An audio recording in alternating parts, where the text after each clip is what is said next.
होली का क्रम 13 तारीख को शायद होली जलेगी, 14 तारीख को गुरंडी रहती है, होली खिलाते हैं। होली में मोटे मोटे डूंड जलाए जाते हैं।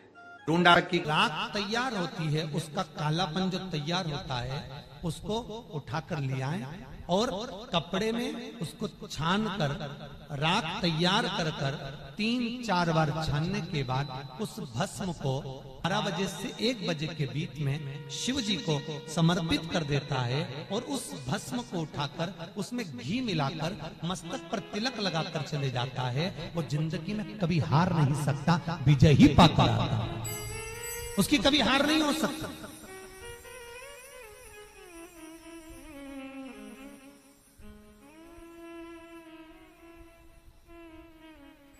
वो कभी हार नहीं सकता। शिव महापुराण की कथा कहती है वो भस्म विजयता को प्रदान करती है। आपको किसी से नहीं कहना, किसी के हाथ नहीं जोड़ना, केवल वो भस्म का तिलक लगाकर जिससे आपका काम निकालना है उसके सामने पहुंच जाए, आपको सुख का अनुभव हो जाए, कार्य सिद्ध। तो भस्म इतनी प्रबल हो गई, शरीर में बहुत बड़ा रोग हो गया, छूटने को तैयार नहीं है, बड़े बड़े इलाज करवा लिए, बहुत दिखा लिया, बहुत सब दूर इलाज करवाया, सब दूर दिखाया, पर मिटने को तैयार नहीं है। तो फिर अबीर का प्रयोग,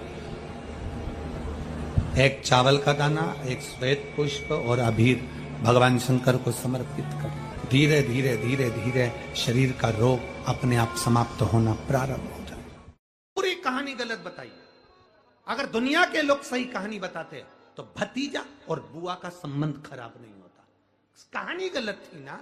लोगों ने कहा, हिरण्यकशिपु ने अपनी बहन से कहा, बहन तू अपने भतीजे को गोदी में रखकर बैठ जा और चादर ओढ़कर बैठ जाना, तू बच जाएगी, तेरा भतीजा जल जाएगा। तो बुआ भतीजे को जलाने के लिए गोदी में लेकर बैठी। बोलो सही है कि गलत है? लोगों ने कहानी गलत बताई।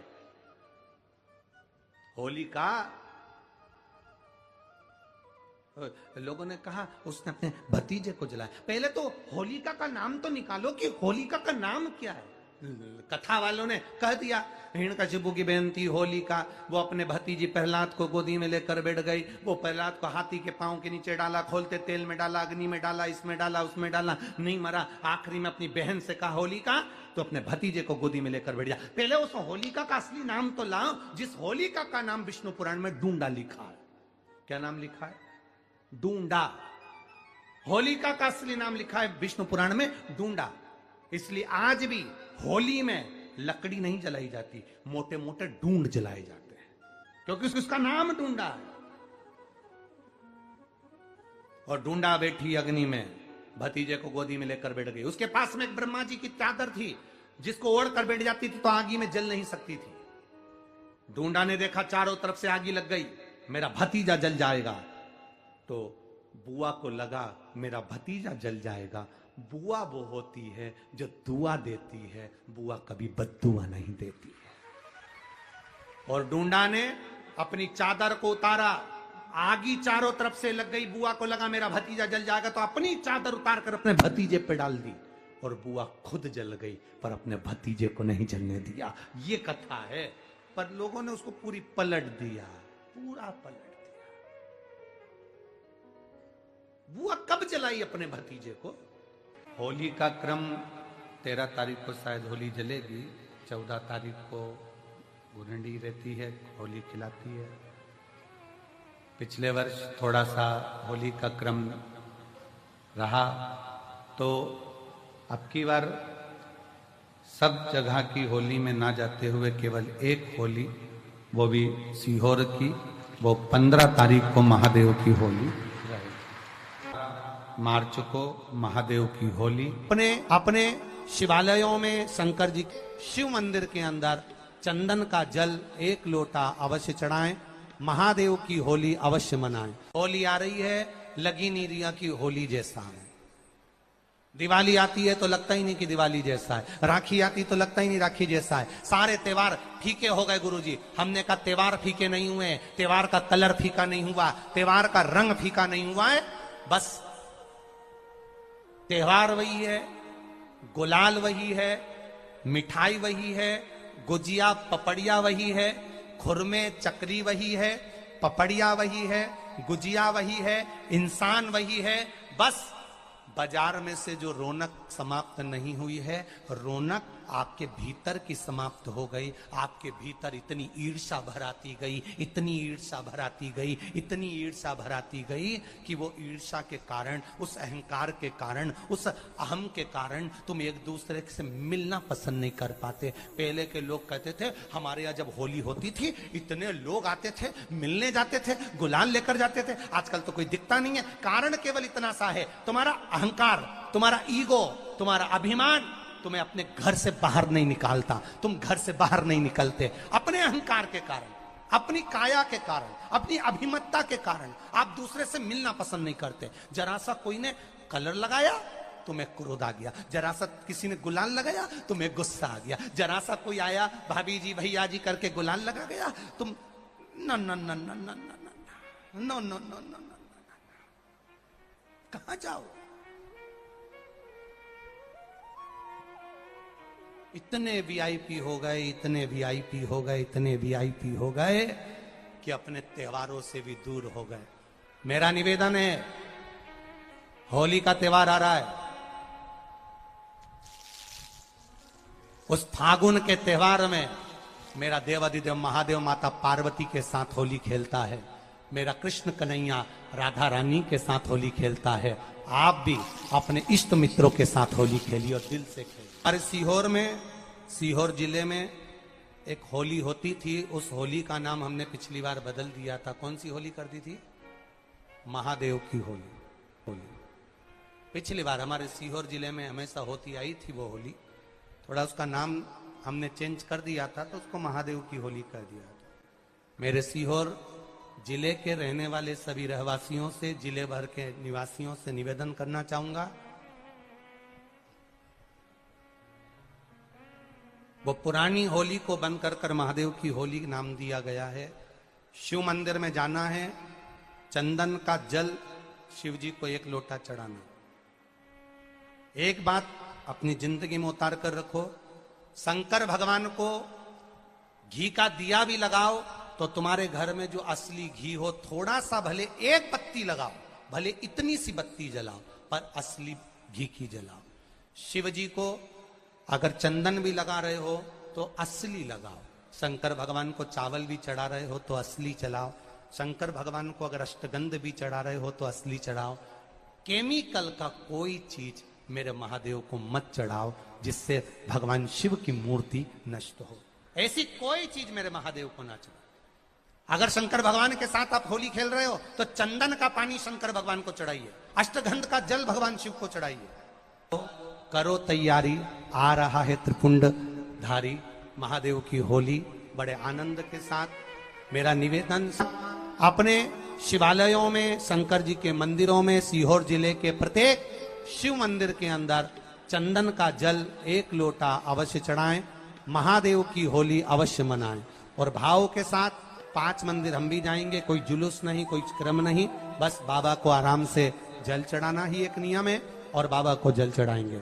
आप सब बड़े आनंद के साथ महादेव की होली का स्मरण करिए। महादेव की होली के दिन और बेलपत्री की जड़ के नीचे जाकर प्रयास करा करो कि लाल चंदन का जल, लाल चंदन को घिसकर कलश में उस चंदन को डालकर जल भरकर उसको बेलपत्री की जड़ के नीचे सींचन करने का प्रयास करा करो। है कि धीरे धीरे कर कर वो दुख समाप्त होगा, वो दुख कटेगा ही। एक बहुत ध्यान देने वाली बात है कि अगर मान लो कि कहीं पैसा अटक गया है, नहीं आ रहा है, बहुत अथक प्रयास कर लिया, चंदन का जो जल होता है, ये व्यक्ति के जीवन में जो धन कहीं रुक गया, अटक गया, नहीं दे रहा, बेलपत्री के वृक्ष के नीचे, जड़ के नीचे सींचन करने से वो प्राप्त होता है।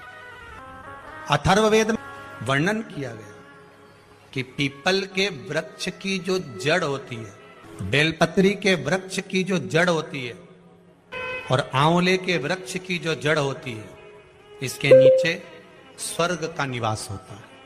किसका निवास है? स्वर्ग का निवास। जहां पर ये वृक्ष होता है और उस वृक्ष के नीचे बैठकर हम जब किस जल का सींचन कर रहे हैं। जैसे अभी आपको कहा था कि जल में अगर लाल चंदन मिला हो और आप बेलपत्री के जड़ में सींचन कर रहे हैं तो लक्ष्मी की आवक बढ़ेगी। कहीं पैसा अपना अटक गया, नहीं आ रहा, आएगा।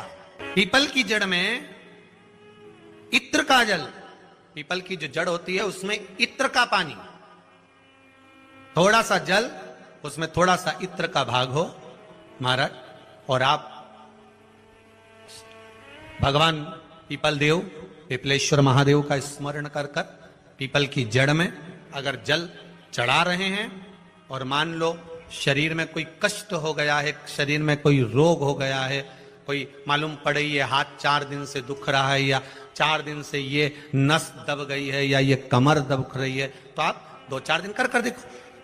कलश के अंदर जल, जल में इत्र का थोड़ा सा भाग, पीपल की जड़ के नीचे आप उसका सींचन करिए पिपलेश्वर महादेव के नाम से। उस जल को थोड़ा सा भाग लेकर आ जाओ उसी में से जो चढ़ाया है, और उस स्थान पर जहां कष्ट है उसको लगाना प्रारंभ करिए। 2 दिन 3 दिन कर देखो। प्रैक्टिकल करने में क्या जाता है, सियोर वाला महाराज झूठ बोल रहा हो तो।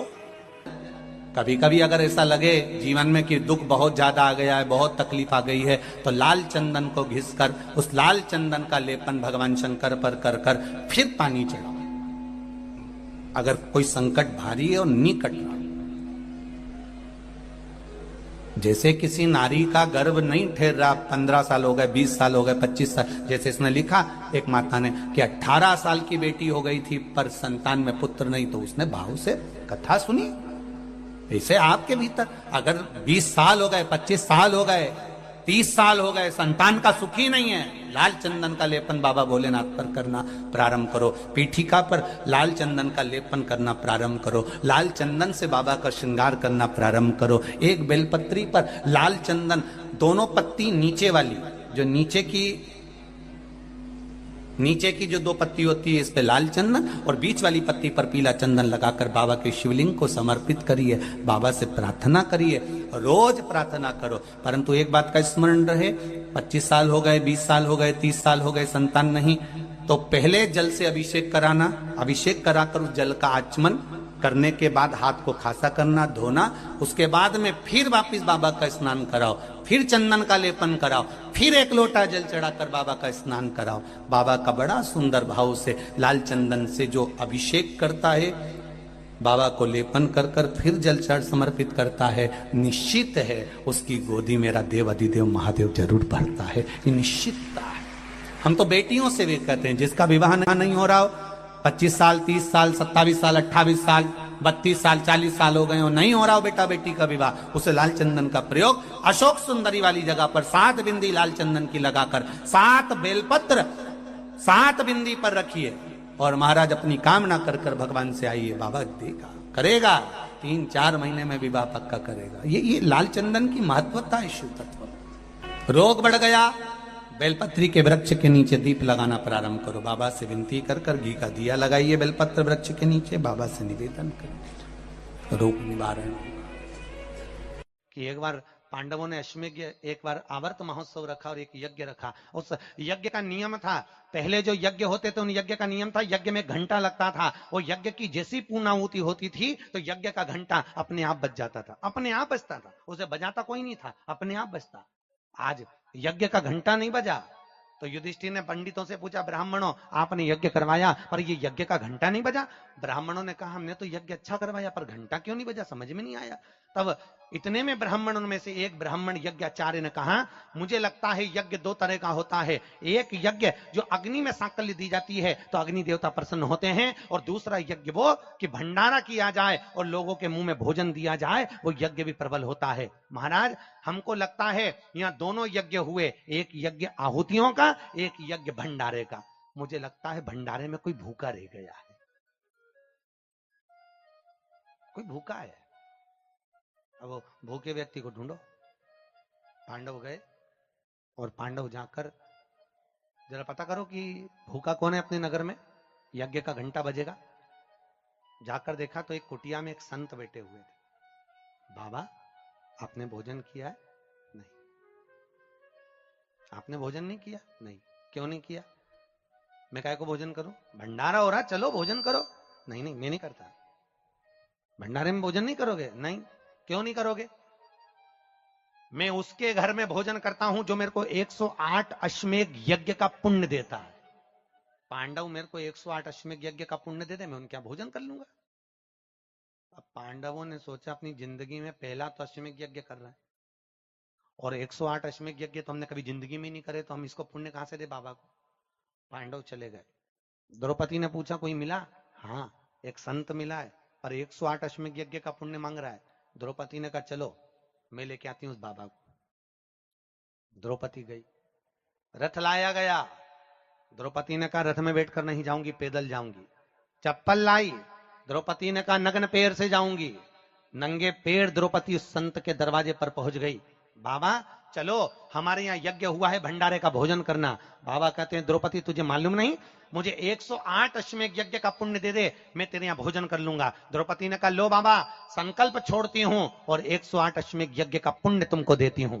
संत ने कहा द्रौपदी तेरे पति ने तो कभी पूरे यज्ञ नहीं करे, तूने कब कर लिए? द्रौपदी बोली बाबा मैंने सुना है मेरे कृष्ण के मुख से, जब कोई व्यक्ति अपने घर से निकलकर किसी संत के दरवाजे पर, किसी कथा के पंडाल में, किसी मंदिर पर, किसी तीर्थ में पैदल पैदल जाता है, जितने कदम चलकर जाता है उतने अश्वमेध यज्ञ वो अपने जीवन के कर लेता है महाराज, उतने अश्वमेध यज्ञ वो अपने जीवन के करता है। और द्रौपदी ने कहा बाबा मैं तुम्हारे दरवाजे पर चलकर आई हूं, 18,000 कदम मैं चलकर तेरे दरवाजे पर पहुंची हूं, उसमें से 108 अश्वमेध यज्ञ तुमको देती हूं।